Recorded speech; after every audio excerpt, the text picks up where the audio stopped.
Class 9th subject maths chapter quadrilateral reference book से आज के क्वेश्चन है। फिगर मैंने बनाई ABCD से quadrilateral. PB is the bisector of angle B and QD is the bisector of angle D।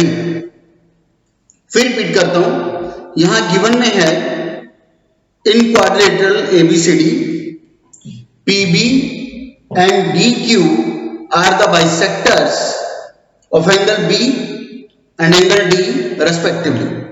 बस ABCD quadrilateral है, ये ध्यान रखना। PB एंगल B का बाइसेक्टर है, जिसकी वजह से एंगल 3 एंगल 4 के इक्वल कह सकते हैं। DQ एंगल D का बाइसेक्टर है, जिसकी वजह से एंगल 1 एंगल 2 के इक्वल यहां बोला जा सकता है। तो प्रूव दैट हमें करना है angle P plus angle Q equal half of angle B plus angle D। ये हमें प्रूव करना है। तो मिलता जुलता इसका प्रोसीजर है जैसे अभी तक हमने क्वेश्चन किए हैं। तो देखो, सबसे पहले हम ऐसा करते हैं, एक तो पहले डिस्कशन ये कि अगर PB एंगल B का बाइसेक्टर है तो इसका मतलब एंगल 3 एंगल 4 के इक्वल है, एक बात। दूसरी बात, इसको ऐसे भी तो बोला जा सकता है कि एंगल 3 इस पूरे एंगल B का क्या है, डबल या हाफ। एंगल 3 इस पूरे एंगल ABC का क्या है, डबल या हाफ? बिल्कुल हाफ है। ऐसे ही एंगल 4 इस पूरे एंगल ABC का क्या है, डबल या हाफ? बिल्कुल, ये भी हाफ है। तो एंगल 3 पूरे B का हाफ, एंगल 4 भी पूरे B का हाफ एंगल है। ऐसे ही DQ अगर इस एंगल D का बाइसेक्टर है, जिसकी वजह से हमने कहा एंगल 1 एंगल 2 के इक्वल है, तो इसको ऐसे भी बोला जा सकता है फिर कि एंगल 2 इस एंगल D का हाफ, एंगल 1 इस पूरे एंगल का हाफ। ऐसा हमारा आगे यूज आएगा। तो मैं बात कर रहा था इसके वे ऑफ सॉल्यूशन की, याद करने वाला है। सबसे पहले हम चलते हैं ट्राइंगल PBC में। सबसे पहले चलते हैं ट्राइंगल PBC में। साथ साथ कैसे लिखना मैं इसको भी डिस्कस कर रहा हूं। प्रूफ में हम लिखेंगे इन ट्राइंगल PBC। अब ट्राइंगल है तो क्या होगा, एंगल सम प्रॉपर्टी होगी, और तो कुछ हो नहीं सकता। तो लेते हैं in triangle PBC angle 5 plus angle 4 plus angle C equal 180 degree. Reason आ जाएगा by angle sum property of triangle. कोई खास बात नहीं है, नॉर्मल। एंगल 5 पूरा है, अपने आप में हम कुछ नहीं कर सकते, हमें कुछ करना भी नहीं चाहिए, इसको ऐसा कैसा छोड़ दें। एंगल 4 का कुछ किया जा सकता है। एक तो ये कि एंगल 4 एंगल 3 के इक्वल है, रिप्लेस किया जा सकता है। बाइसेक्टर है 4 3 के इक्वल है, तो 4 3 में 3 भी लगा सकते हैं, लेकिन वो हमारा टारगेट नहीं है, उससे हमारा पर्पस सॉल्व नहीं होगा। यहां पे उसे हाफ एंगल B चाहिए। ब्रैकेट अगर खोलोगे तो क्या आ रहा है, हाफ एंगल B ही तो बनता है। ब्रैकेट खोलूंगा टू प्रूफ की तो क्या आ रहा है, हाफ एंगल D ही तो बनता है। तो इसे तो टू प्रूफ में हाफ एंगल B और हाफ एंगल D चाहिए। रिप्लेसमेंट से कोई फायदा नहीं होगा, 4 को 3 लगाएं या 3 को 4। तो इसीलिए हमने शुरू में डिस्कस किया कि अगर ये बाइसेक्टर है तो एंगल 4 इस पूरे एंगल B का क्या होगा, हाफ होगा। तो ये हमारी जरूरत भी है टू प्रूफ के हिसाब से। तो एंगल 4 की जगह लगा देते हैं एंगल B/2। ठीक है, C अपने आप में पूरा है, वहां कोई चक्कर नहीं है। C ऐसा का ऐसा इज इक्वल टू 180 डिग्री। अब यहां पे क्योंकि 4 को हमने B/2 लिखा है, तो यहां पे रीजन भी डालना पड़ेगा। रीजन आ जाएगा रीजन हम लोग लिखेंगे because PB is the bisector of angle B। Reason में आएगा because PB is the bisector of angle B। इसको डाल दो नंबर 8, ये हमारा आगे काम आएगा। ऐसे ही अब चलते हैं सिमिलरली, लिखने में भी यही होगा, similarly in triangle ADQ। Similarly in triangle ADQ। अब इस ट्राइंगल में चलते हैं, इसका भी क्या हुई, 3 एंगल का सम 180, क्या angle 1 plus angle 6 plus angle A equal 180 degree, वही by angle sum property of triangle. चलो एंगल 1, इसका हम कुछ बिगाड़ सकते हैं। क्या? एंगल 1 2 के इक्वल है बाइसेक्टर होने की वजह से, एंगल 1 की जगह 2 लिखा जा सकता है, लेकिन वो हमारा टारगेट नहीं है, वो हमारा पर्पस नहीं है, वो इसे चाहिए भी नहीं। इसे तो ब्रैकेट खोल के d/2 चाहिए, तो हम एंगल 1 को 2 से रिप्लेस करने की बजाय एंगल 1 को एक्सप्रेस करते हैं कि वो एंगल d का हाफ है, और ऐसा क्वेश्चन को हमें चाहिए। क्वेश्चन 6, वहां कोई भी झगड़ा नहीं है, अपने आप में पूरा एंगल है, प्लस एंगल है वो भी अपने आप में पूरा एंगल है, is equal to 180 degree. Reason आ जाएगा क्या? उसी की तरह, because DQ is the bisector of angle D। Normal, इसको डाला नंबर 2। अब क्या करें? अब हमें ये करना चाहिए, तो प्रूव में हमने देखा है एंगल P चाहिए, वो यहां पर कहां पर आया हुआ है, P का मतलब ये रहा 5, प्लस एंगल Q चाहिए मतलब 6, ये रहा। अब यहां P प्लस Q चाहिए, तो अब एक काम करते हैं, एडिंग 1 and 2। नेक्स्ट टाइम में लिखोगे एडिंग 1 and 2, फिर रिपीट कर रहा हूं, नेक्स्ट टाइम में लिखेंगे एडिंग 1 and 2, क्योंकि एडिशन चाहिए, 5 और 6 की एडिशन चाहिए, 5 या 6 यहां पर है, तो इन दो स्टेप्स को हमें ऐड करना होगा। लिखेंगे एडिंग 1 and 2, तो ये हो गया angle 5 plus b/2 plus c plus b/2 plus angle 6 plus a equal 180 plus 180 360, वो मैं डायरेक्ट लिख देता हूं, इक्वल 360 डिग्री।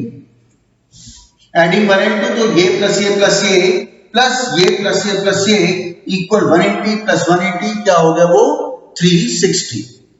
इसको डायरेक्ट लिखा जा सकता है। चलो अब जो जो हमें चाहिए उसको पहले रिजर्व करते हैं। एंगल 5 कौन था? P, चलो मैं इसको P ही लिख देता हूं, प्लस एंगल 6, इसको Q ही लिख देता हूं वापस। अब एंगल b/2 कुछ नहीं कर सकता। अब जरा फिगर मिटा रहा हूं, फिगर का ज्यादा रोल नहीं है। हाँ, तो बात कर रहे थे b/2, इसका अपने आप में कोई ज्यादा रोल नहीं है, c कोई ज्यादा रोल नहीं है, d कोई रोल नहीं है ज्यादा, a इक्वल 360। मैंने कुछ नहीं किया इस लाइन में, बस मैंने 5 और 6 जो मेन रिक्वायरमेंट थी P प्लस Q, उसको पहले लिखा है, बाकी जो थे वो ऐसे कैसे उतारे हैं, कोई खास चीज नहीं है। और ये स्टेप नहीं भी लिखता तो भी कोई दिक्कत नहीं थी, ये वाले स्टेप को ऐसे कैसे लिखते तो भी कोई दिक्कत नहीं थी। ये मैंने बेकार में एक्स्ट्रा स्टेप लिखा, कोई भी इसकी जरूरत नहीं थी, तो हटा देते हैं इसको, या चलो अब लिखा गया तो लिखा गया। अब यहाँ इक्वल 360 है, टू प्रूव में कोई एंगल की तो बात ही नहीं है, ना उसने 90 मांगा, ना उसने 180 मांगा, ना उसने 360 मांगा, कोई कंसोलिडेटेड एंगल की तो बात ही नहीं कर रहा, तो इसको हमें हटाना है यहां से, ये हमारी जरूरत नहीं है। तो हमें ध्यान आएगा 360 का करें क्या, 360 को किससे रिप्लेस करें, तो ध्यान आएगा कि यहाँ पे एक क्वाड्रेटर दिया हुआ है, और क्वाड्रेटर के चारों एंगल का सम कितना होता है, 360 होता है, उसी की वजह से तो आया। तो 360 की जगह हम लिख देते हैं angle A plus B plus C plus D। इस 360 की जगह हमने रिप्लेस किया angle A plus angle B plus angle C plus angle D। ठीक है, क्योंकि क्वाड्रेटर के चारों एंगल का सम 360 होता है। पीछे रीजन भी यही हम लोग लिखेंगे, sum of all angle of quadrilateral, sum of all angle of ये क्वाड्रेटर। अब क्या हुआ नेक्स्ट स्टेप में, C से C दोनों तरफ कैंसिल, और कौन सा कटा, A से A दोनों तरफ कैंसिल। ठीक, कुछ तो काम कम हुआ। अब एंगल P चाहिए था, हाँ, एंगल Q चाहिए, बिल्कुल हाँ, इक्वल, बाकी सब वहां भेजो, यहां पे बचा B प्लस यहां पे बचा D, यहां से शिफ्ट हुआ ये, वहां जाके माइनस b/2, ये भी वहां जाके क्या होगा, माइनस होगा, माइनस d/2।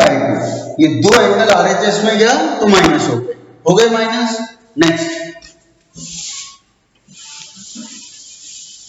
अब देखो बिल्कुल आंसर के नजदीक आ गए हैं। Angle P plus angle Q equal B minus half B, क्या आएगा सोचो, B में से, इस पूरे B में से आधा B माइनस करेंगे तो कितना बचेगा, पॉजिटिव D बाई 2। पूरे D में से आधा D माइनस करेंगे, क्या चीज बचेगा, प्लस D बाई 2। ठीक है, इसको इससे माइनस कर दिया, इसको इससे माइनस कर दिया, तो यह आ गया हाफ कॉमन आ गया, अंदर बच गया angle B plus angle D, जो ये हमसे चाहता था। Angle B half of angle B plus angle D, जो ये हमसे चाहता था। तो तुमने देखा क्वेश्चन मुश्किल कहीं से भी नहीं है। क्वेश्चन में केवल 3 काम हुए हैं। पहला काम, हमने दोनों ट्राइंगल्स को लेकर के उसमें एंगल सम प्रॉपर्टी लगाई, कोई खास बात नहीं है। दूसरा काम इसमें हुआ है कि जो एंगल वो 2 और 4 था, उसको हाफ बी और हाफ डी से रिप्लेस किया गया है, और वो भी इसलिए किया क्योंकि टू प्रूव में हाफ बी और हाफ डी की उसने बात की है, इसलिए किया। तीसरा काम हमने क्या किया कि जब दोनों इक्वेशंस को ऐड किया तो 360 को हमने a plus B plus C plus D से रिप्लेस किया है। ये 3 काम अगर हमें याद रहेंगे तो हम क्वेश्चन का बड़े आराम से सब कुछ बिगाड़ पाएंगे।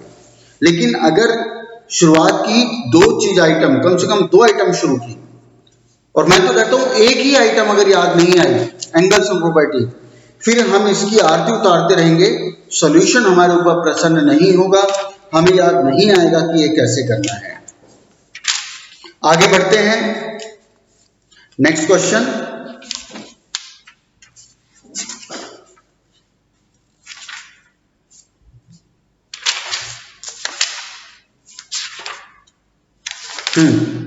तो नेक्स्ट क्वेश्चन है ABCD से रोम्बस।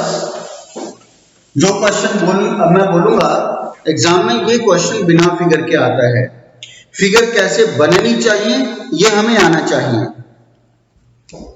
मैं क्वेश्चन बोलता हूं, तुम लोग क्वेश्चन लिखो और अपने लेवल पे इसकी फिगर बनाने की कोशिश करो, क्योंकि एग्जाम में ये क्वेश्चन जब भी आएगा बिना फिगर के ही आएगा। तो लिखो ABCD is a rhombus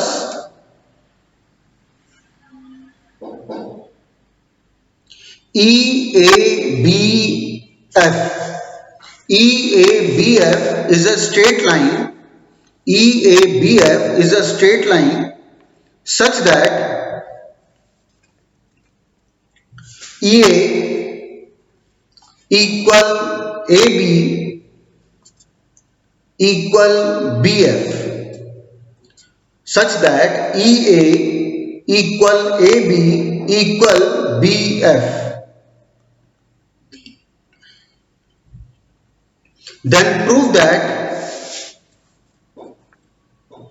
ED and CF when produced meet at right angles. एक बार अपने लेवल पर इसकी फिगर बनाने की कोशिश करो, बनाओ।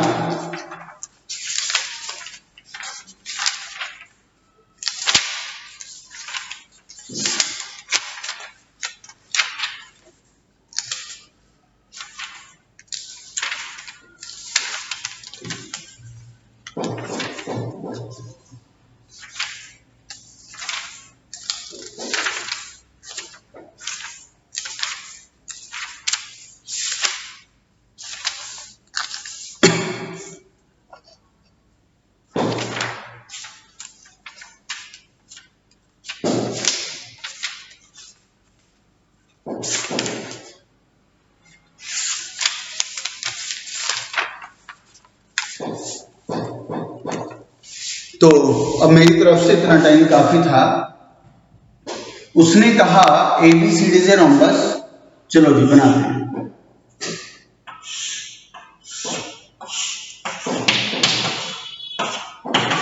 ABCD is a rhombus. EABF is a straight line.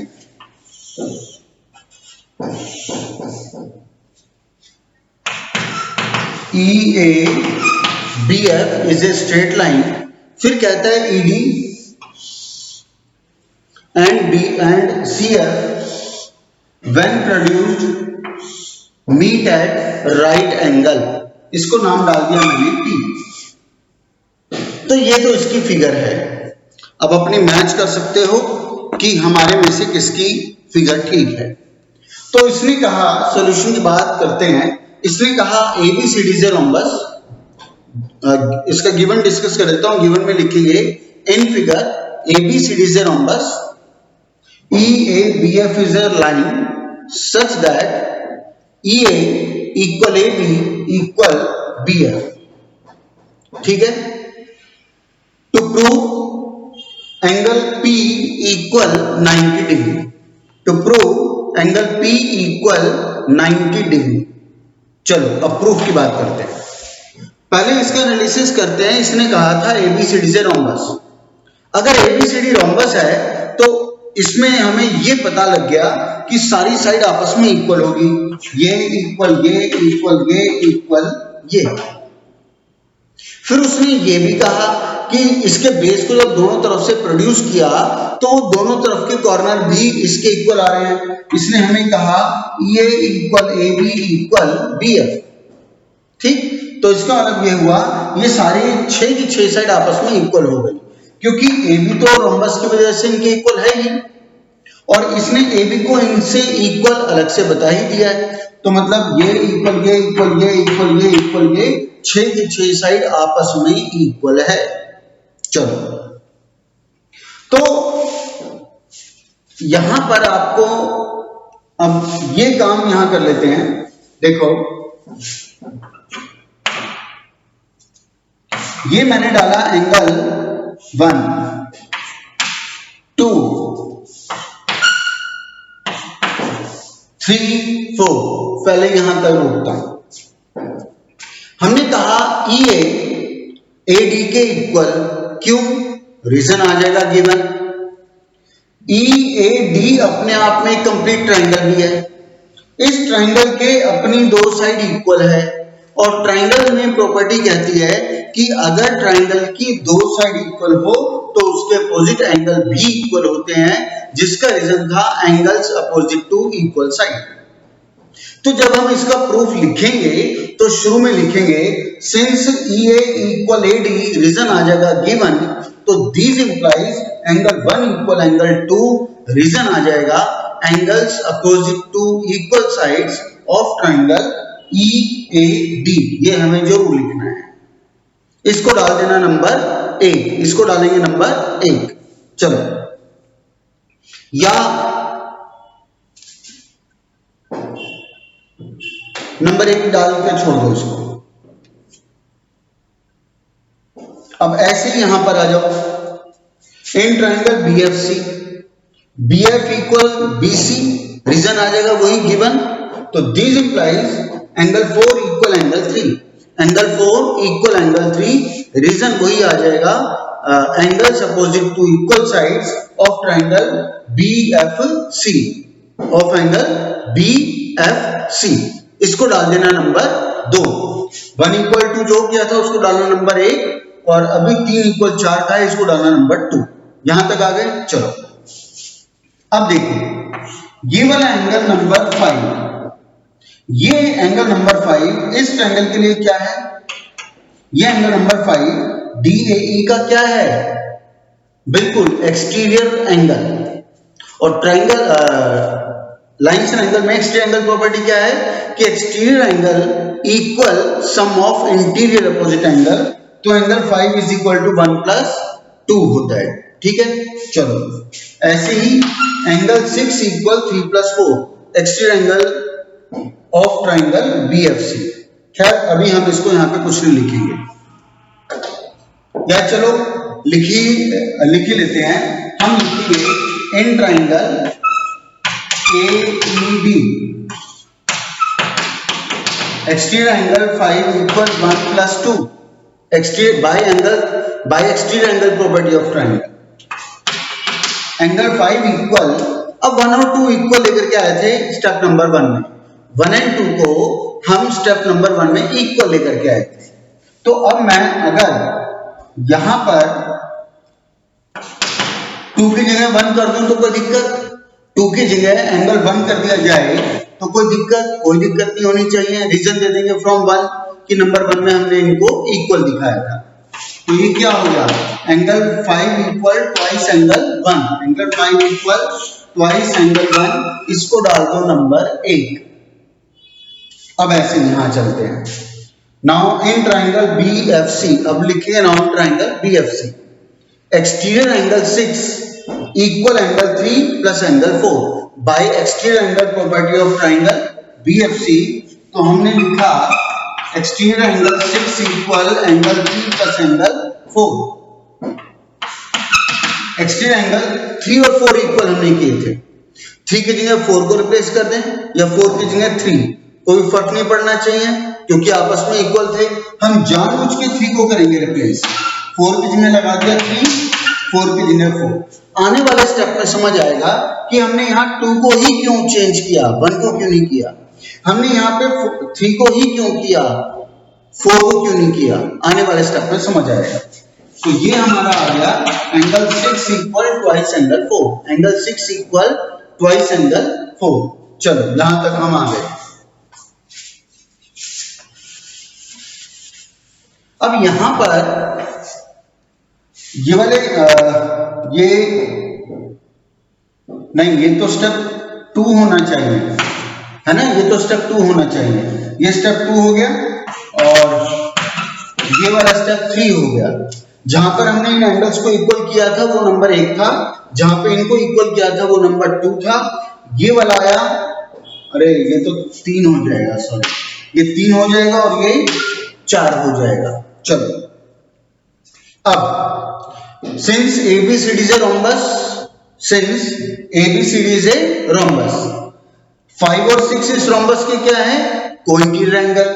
5 and 6 इस रोम्बस के क्या है, कोइंटीरियर एंगल्स। और रोम्बस के कोइंटीरियर एंगल में रिलेशनशिप क्या होती है, वो सप्लीमेंट्री होते हैं, उनका सम 180 डिग्री होता है। तो हमने लिखा angle 5 plus angle 6 equal 180 degree. Reason आ जाएगा co interior angle of rhombus are supplementary, co interior angles of rhombus are supplementary. अब एंगल 5 को हम किसके इक्वल लाए हैं, ट्वाइस एंगल 1 के, रिप्लेस कर रहा हूं। एंगल 6 को हम किसके इक्वल लाए हैं, ट्वाइस एंगल 4 के, रिप्लेस कर रहा हूं, इक्वल 180 डिग्री। रीजन आ जाएगा यहां पे फ्रॉम 3 एंड 4, रीजन आ जाएगा फ्रॉम 3 एंड 4। चलो अब 2 बाहर आ गया, 2 बाहर आके 180 को काटेगा तो कितना बच जाएगा, 90। 2 बाहर आया, 180 को आप ये काटा, ये बच गया 90, इसको डाल दो नंबर 5, ये हो गया नंबर 5। ठीक, अब चलते हैं ट्राइंगल EPF में। नाउ इन ट्राइंगल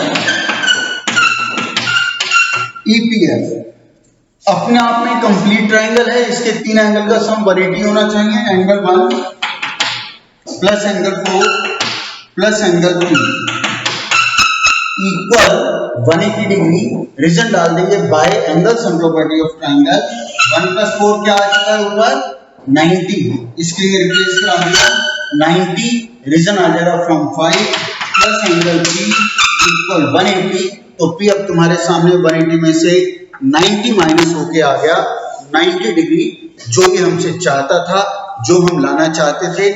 तो ये क्वेश्चन थोड़ा सा हम कह सकते हैं कि जो आज की डेट का फर्स्ट क्वेश्चन किया उसमें तो हमने देखा था सारा एक ही टाइप का काम था, कहीं उल्टा सीधा नहीं था। यहां 2-3 टाइप के अलग अलग काम हुए हैं। पहले हमने angle opposite to equal side का काम हुआ अलग, एक्सटीरियर एंगल प्रॉपर्टी का काम हुआ दूसरा, को इंटीरियर 180 वो हुआ तीसरा, उसके बाद बड़े में एंगल सम प्रॉपर्टी। तो 4 स्टेप्स में 4 कंसेप्ट में ये क्वेश्चन हुआ है। चारों कंसेप्ट हमें याद रहेगी तो हम कर पाएंगे। अगर एक भी स्किप हो गई, एक भी याद नहीं आई, फिर ये आगे नहीं बढ़ पाएगा। आगे चलते हैं।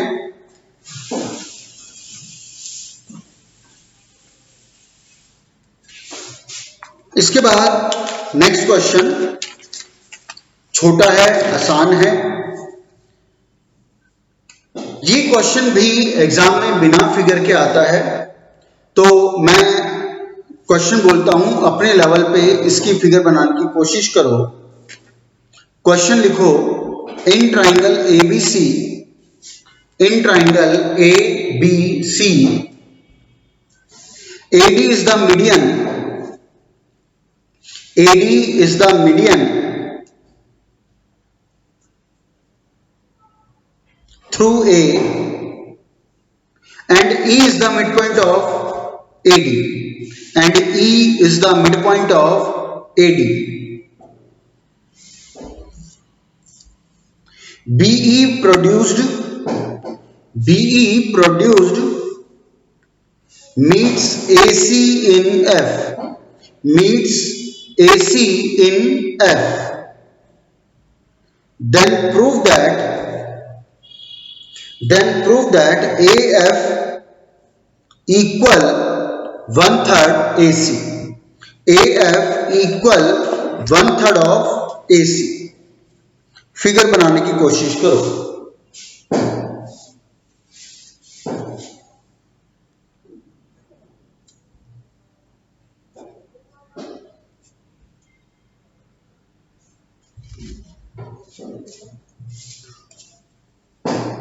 तो इतना टाइम काफी होना चाहिए। हमने कहा ABC is a triangle, AD is the median. अगर AD मीडियन है तो मतलब D BC का मिड पॉइंट हुआ। फिर उसने कहा E is the mid point of AD, लॉजी लगा दिया। BE is produced to intersect AC at F, लॉजी लगा दिया। अब E is the mid point of AD बोला गया है, तो उससे हमारा AE इक्वल DE होता है, उससे हमारा AE इक्वल DE होता है। And produce to meet AC at F, F अपने आप में अभी कोई लोकेशन नहीं है, F उसका मिड पॉइंट नहीं कहा उसने, सिर्फ E को मिड पॉइंट कहा है। वो तो प्रोड्यूस करने पर AC को कहीं पे भी काट रहा है, इतनी सी बात है। तो हमें प्रूव करना है कि प्रूव दैट AF पूरे AC का 1/3 है। प्रूव में आएगा AF equal 1/3 of AC। Given में आ जाएगा AD is the median of triangle ABC, full stop, E is the mid point of AD, over. Proof की बात करते हैं। अब देखो, इसने मिड पॉइंट की बात की है और एक मिड पॉइंट की बात नहीं की है, इसने अलग अलग लोकेशन पर 2 मिड पॉइंट्स की बात की है। अब मिड पॉइंट्स की बात की है तो हमें ध्यान आना चाहिए कि ये मिड पॉइंट थ्योरम की करेगा बात, मिड पॉइंट थ्योरम की या उसके कन्वर्स की करेगा बात। अब मिड पॉइंट थ्योरम की बात हो या उसके कन्वर्स की बात हो तो पैरेलल तो साथ में जरूर होगा। बिना पैरेलल तो मिड पॉइंट थ्योरम या उसका कन्वर्स बात बिल्कुल करते ही नहीं है। तो यहां पर कोई पैरेलल लाइन नहीं दी गई, दी क्या नहीं गई हमें तो बताया भी नहीं उसके बारे में। हमें कंस्ट्रक्शन करनी पड़ेगी। कंस्ट्रक्शन करेंगे क्या, ये मिड पॉइंट D से हम BF के पैरेलल, D से BF के पैरेलल एक लाइन ड्रॉ करते हैं, नाम दे दिया इसको G। कंस्ट्रक्शन टू प्रूव के बाद कंस्ट्रक्शन आएगा थ्रू D, कंस्ट्रक्शन लिखोगे टू प्रूव के बाद through D, draw a line DG, draw a line DG parallel to BF, parallel to BF, ये याद रखना। तो हमने BF के पैरेलल DG को ड्रॉ कर लिया। अब यहां पर चलते हैं सबसे पहले इन ट्राइंगल BFC में, ये मैं हटा रहा हूं जिससे तुम्हें समझ आ जाएगा। ये BFC अपने आप में एक कंप्लीट ट्राइंगल है, ठीक है। अब इस ट्राइंगल में क्या क्या फीचर पूरे होते हैं, in triangle BFC D is the mid point of BC, एक बात पूरी हो गई, एक बात पूरी हो गई, D is the mid point of BC। Second DG parallel BF, दूसरी बात पूरी हो गई। रीजन आएगा बाय कंस्ट्रक्शन। हम प्रूफ में आप लिखेंगे in triangle BFC since D is the mid point of BC by, ये हमारा रीजन आ जाएगा गिवन, एक बात पूरी हुई। Second line and DG parallel BF, reason आ जाएगा by construction.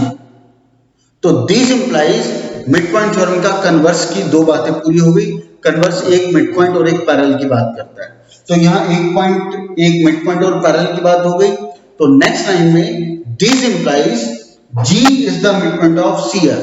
G is the midpoint of CF. Reason लिख देंगे by converse of midpoint theorem. By converse of midpoint theorem. Next I know GF equal GC. GF equal GC.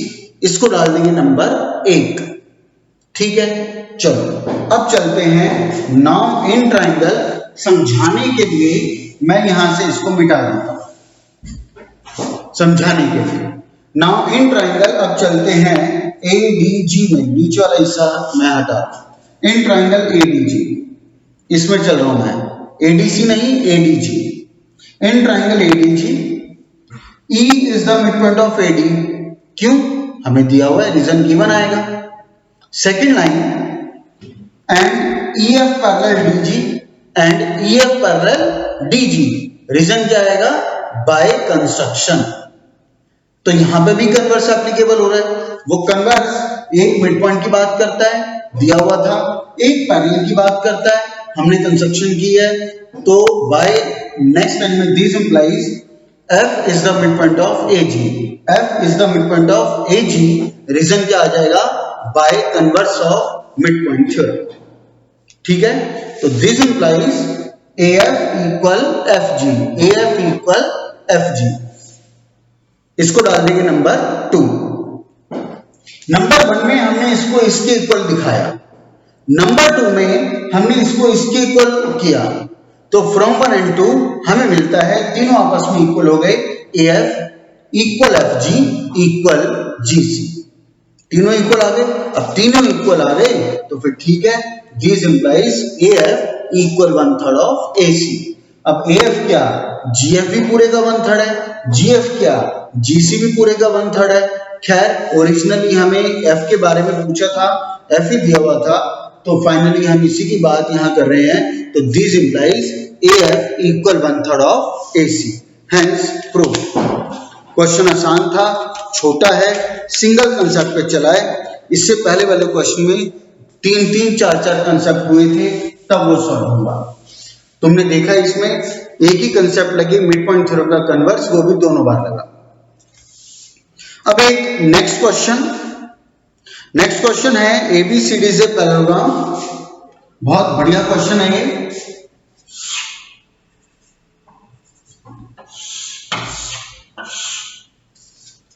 ABCD is a parallelogram. फिर हमें बोला गया P is the midpoint of AB। चलो जी, P is the midpoint of AB। A line through B parallel to PD। अब पहले PD की बात कर रहे तो इसको मिला दो। अब वो कहता है line through B parallel to PD, parallel to PD meets CD at Q। लो जी, यहां पे Q आ गया। meets CD at Q and AD produced at R। AD को प्रोड्यूस किया और इसको प्रोड्यूस किया, तो ये यहां पर R पर मीट करते हैं। AD को और BQ को प्रोड्यूस करने पर वो आगे जाके R पर मीट करती है। तो अब हमें प्रूफ करना है, proof that BR equal twice BQ। हमें प्रूफ करना है BR ट्वाइस ऑफ BQ। चलो तो करते हैं proof that BR twice of BQ। बहुत आसान है, देखना। पहली बात तो ये है, इस क्वेश्चन में, इस फिगर में उसने मिड पॉइंट के बारे में हमें कहा है और पैरेलल के बारे में हमें बताया है। और जब क्वेश्चन में मिड पॉइंट और पैरेलल की बात आ जाए तो हमें ध्यान आना चाहिए कि हो ना हो ये मिड पॉइंट थ्योरम या उसके कन्वर्स के ऊपर जाएगा। अब उसमें भी ये ध्यान आना चाहिए कि इसने एक मिड पॉइंट कहा है और एक पैरेलल कहा है, तो ये तो परफेक्टली मिड पॉइंट थ्योरम के कन्वर्स में ही जाना चाहिए। तो विजन हमारा क्लियर हुआ कि ये मिड पॉइंट थ्योरम के कन्वर्स से ही बिलोंग करता है, उसी से ही खत्म होगा। शुरू करते हैं। हम लेते हैं पहले in triangle A R B, in triangle A R B, ठीक है, इसमें चलते हैं। इस ट्राइंगल में हमारे पास क्या है, हमने कहा in triangle A R B P is the midpoint of AB, Q given, next line DP parallel BR, Q ये भी given। प्रूफ में अब आप लोग शुरू में लिखोगे in triangle ABR since P is the midpoint of AB, reason आएगा given, DP parallel BR, reason आएगा given।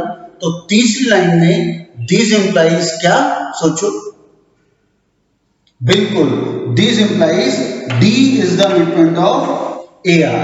मिडपॉइंट थ्योरम का कन्वर्स यही कहता है कि ट्राइंगल की एक साइड के मिडपॉइंट से दूसरी साइड के पैरेलल ड्रॉ की जाए तो थर्ड साइड, मतलब इस फिगर के हिसाब से AR तीसरी साइड बची, थर्ड साइड भी बाइसेक्ट हो जाती है, तो मतलब D is the midpoint of AR, reason आ जाएगा by converse of midpoint theorem, by converse of midpoint theorem. इसको डाल देना नंबर 1, इसको डालेंगे नंबर 1।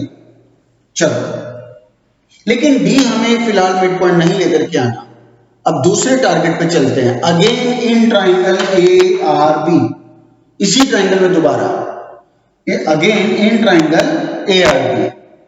अब यहां पर लिखेंगे since D is the mid point of A R, D, अब की बार डी की बात कर रहे हैं हम, since D is the mid point of A are, कहां से आया भाई, फ्रॉम 1, नंबर 1 में लेकर के आए हैं, फ्रॉम 1। एंड दूसरी बात D Q parallel A B, D Q parallel A B, इस ट्राइंगल में D Q parallel A B है ना, तुम्हें समझ आए इसके लिए मैं यहां से इस पार्ट को मिटा देता हूं। तो in triangle again in triangle A B R, अब की बार D is the mid point of A R, from 1 लेकर के आए थे, and D Q parallel A B, reason क्या आ जाएगा, because opposite sides of parallelogram are parallel, भाई पूरा डीसी एबी के पैरेलल ही है, क्योंकि वो पैरेललोग्राम था, तो पूरा एबी डीसी के पैरेलल है। तो मैं हमेशा ये बात कहता रहा हूं कि पैरेलल का कोई साइज नहीं होता, छोटी लाइन की बड़ी लाइन के पैरेलल होगी, इक्वालिटी में साइन, वो इक्वालिटी में साइज होता है, इतनी साइड के ही इक्वल होगी, पैरेलल में छोटे बड़े सब पैरेलल। तो अगर डीसी पूरा एबी के पैरेलल, तो उसके पार्ट डी क्यू एबी के पैरेलल होगा ही। तो in triangle ABR, D is the mid point of AR from 1, D Q parallel AB, opposite sides of parallelogram, या ये लिख दो because AB parallel C, because AB parallel C, या ऐसा लिख दो। तो क्या हुआ, कौन हुआ, बिल्कुल, तो दिस इंप्लाइज डी से पैरेलल लाइन गई हुई क्यू पर, तो Q is the mid point of B R. Mid point theorem का कन्वर्स कहता है कि जब किसी ट्रायंगल की एक साइड के मिड पॉइंट से दूसरे साइड के पैरेलल लाइन ड्रॉ की जाए तो थर्ड साइड भी बाइसेक्ट हो जाती है, तो मतलब थर्ड साइड कौन सी थी, बी आर, वो भी B2 से बाइसेक्ट हो गई, तो इसका मतलब Q is the mid point of B R, Q is the mid point of B R. तो हमारा आगे रीजन आ जाएगा by converse of mid point theorem, तो हमारा आ गया B R is equal to B Q, B R is equal to B Q. अब बी आर अगर बी क्यू के इक्वल है तो इसका मतलब बी क्यू का डबल क्या होगा, पूरा बी आर ही तो होगा, है ना। अगर ये इसके इक्वल है तो मतलब इसका डबल कौन, ये पूरा, इसका डबल कौन, ये पूरा। खैर उसने बी क्यू के रेस्पेक्ट में मांगा था, तो this implies B Q equal, sorry B R equal twice of B Q, hence proof जो ये हमसे चाहता था। तो इसके साथ आज की सभा और ये चैप्टर भी यहीं पर समाप्त। एनसीईआरटी से एग्जाम्पल हमने जितना किया और बाहर से हमने जितने क्वेश्चन किए, शायद 6 या 7 क्वेश्चन हमने बाहर से किए हैं। हमें इन 6 या 7 जो एडिशनल क्वेश्चन हैं इनको बहुत अच्छे से प्रिपेयर करना है। एक एक चीज प्रॉपर स्टेप प्रॉपर प्लेस पर होनी चाहिए, जो ज्योमेट्री में मैं हमेशा कहता रहा हूं, ज्योमेट्री में जब तक प्रॉपर प्लेस पर प्रॉपर स्टेप नहीं होगा और उस प्रॉपर स्टेप पर प्रॉपर रीजन नहीं होगा, आपके प्रूफ का कोई वैल्यू नहीं है, कोई उसकी मार्किंग नहीं देगा। उस चीज को प्रैक्टिस में लाना है और वो चीज प्रैक्टिस में तभी आ पाएगी जब तुम 1 बार 2 बार 3 बार 4 बार अपनी कैपेबिलिटी के हिसाब से उसकी जब तक मल्टीपल राइटिंग प्रैक्टिस नहीं होगी कभी भी लिखना नहीं आएगा कि ज्योमेट्री के क्वेश्चन को कैसे कहां पर स्टेप को प्रेजेंट करना होता है। और पहले भी कहता रहा हूं, अभी भी कहूंगा, ज्योमेट्री के क्वेश्चन को जो तुमने ओरिजिनली सॉल्यूशन लिखा है समझ के देखकर जैसे भी, जब आप उसकी प्रैक्टिस करते हो तो प्रैक्टिस करते वक्त जो भी तुमने लिखा उसको ओरिजिनल सॉल्यूशन से, जो अप्रूव्ड सर्टिफाइड सॉल्यूशन है, उससे मैच जरूर करना चाहिए कि कोई लाइन छूटी तो नहीं है, सभी स्टेप मैंने प्रॉपर लिखे हैं नहीं लिखे हैं, उन प्रॉपर स्टेप के प्रॉपर रीजन प्रॉपर प्लेस पे लिखे हैं नहीं लिखे हैं। हम लोग गलती सबसे ज्यादा यहीं पर करते हैं कि हम जो प्रैक्टिस के नाम पे प्रैक्टिस तो कर लेते हैं लेकिन उसको रिकंसाइल नहीं करते कि हमने जो कुछ लिखा है वो सही है या फिर गलत लिखा है। इसीलिए हम उसी चीज की बार बार गलत प्रैक्टिस करते रहते हैं और समझते हैं हमने प्रैक्टिस कर ली, एग्जाम में करके आते हैं फिर कहते हैं जी यही प्रैक्टिस की, हमने प्रैक्टिस तो की थी। अब वो गलत होना ही था क्योंकि तुमने प्रैक्टिस ही गलत की, उसे रिकंसाइल ही नहीं किया। रिकंसाइल जरूर करना चाहिए। अगर गलती आई है तो उसको तब तक बार बार राइटिंग में प्रैक्टिस करनी चाहिए जब तक रिकंसिलेशन में वो पूरा perfect, point to point, line to line, region to region बिल्कुल परफेक्ट 100% एक्यूरेट ना आ जाए। तो इस चीज को अपनी हैबिट में लाओ। थोड़े दिन की बात है, थोड़े दिन हैबिट में ले आओगे तो बहुत आसान चीजें लगेगी, अपने आप ही नए क्वेश्चन को प्रेजेंट कर पाओगे। धन्यवाद।